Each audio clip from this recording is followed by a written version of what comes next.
बिस्मिल्लाहिर्रहमानिर्रहीम। अस्सलाम वालेकुम जी यानु खुश आमदीद दोस्तों, मैं हूं आपका अपना भाई जैद हसन और आप देख रहे हैं मेरा यूट्यूब चैनल जैद चौंडियो व्लॉग। दोस्तों, काले तीतर को मलाई आटा क्यों देना चाहिए, इसके कितने फ़ायदे हैं और क्या क्या फ़ायदे हैं, तो आज की वीडियो है मलाई आटा पे। तो दोस्तों, वीडियो शुरू करने से पहले आप तमाम भाइयों दोस्तों से रिक्वेस्ट है कि जो भाई नए आए हैं या जो ऑलरेडी हमारा चैनल या वीडियो देख रहे हैं, तो उनसे रिक्वेस्ट है कि यार अगर आपने अभी तक हमारा चैनल सब्सक्राइब नहीं किया तो फर्स्ट ऑफ ऑल हमारे चैनल को सब्सक्राइब कर दो और साथ में बेल आइकन को प्रेस कर दो ताकि इस तरह की जो भी मालूमाती वीडियो आए आप सब दोस्तों तक पहुंचती रहे।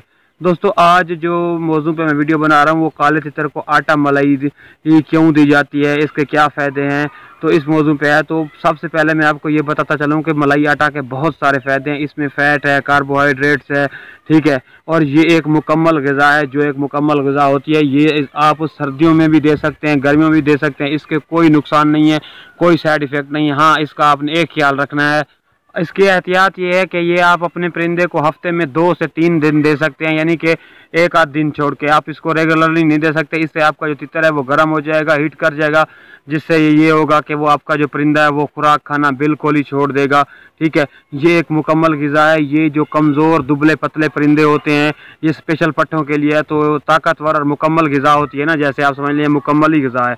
तो ये आप अपने परिंदे को दें, इंशाल्लाह बहुत ही फ़ायदेमंद और काम की चीज़ है। इसका कोई साइड इफ़ेक्ट नहीं है। ये आप सर्दी गर्मी दे सकते हैं।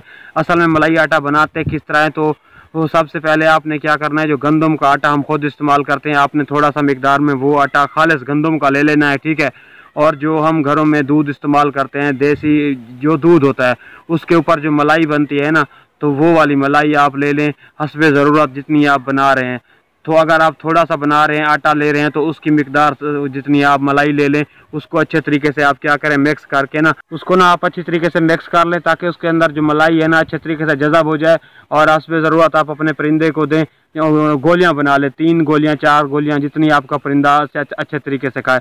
दोस्तों, ये एक बहुत ही कारामद और मुकम्मल, जैसे खुराक होती है ना वैसे एक मुकम्मल ग़िज़ा है। इसके बहुत सारे फ़ायदे हैं। कुछ फ़ायदे मैंने आपको बता दिए हैं, कुछ अभी मैं बताने पे आऊँ तो नहीं बता सकता, ठीक है। तो दोस्तों, ये वाली खुराक आप अपने परिंदों को दें, इंशाल्लाह आपको बहुत ही फ़ायदा मिलेगा। और यार, मैं एक ऐसा समझ लें कि एक नए शौकीन जो होते हैं ना हमारे भाई, उनके लिए लेके आता हूँ अपनी वीडियो, स्पेशल उनके लिए होती हैं, उनकी हौसला अफजाई के लिए करता हूँ कि यार वो अगर उनको किसी चीज़ का पता नहीं है तो वो ईज़िली हमारी वीडियो देख के अपने परिंदों का केयर कर सकें। तो यार, मैं भी मेहनत करता हूँ आप सब दोस्तों भाइयों के लिए, तो आपका भी हक बनता है कि यार आप थोड़ी मेरी सपोर्ट करें। जिन भाइयों ने अभी तक हमारे चैनल को सब्सक्राइब नहीं किया तो यार प्लीज़ आप चैनल को सब्सक्राइब कर दें और साथ में बेल आइकन को भी प्रेस कर दें ताकि हमारा चैनल आगे से आगे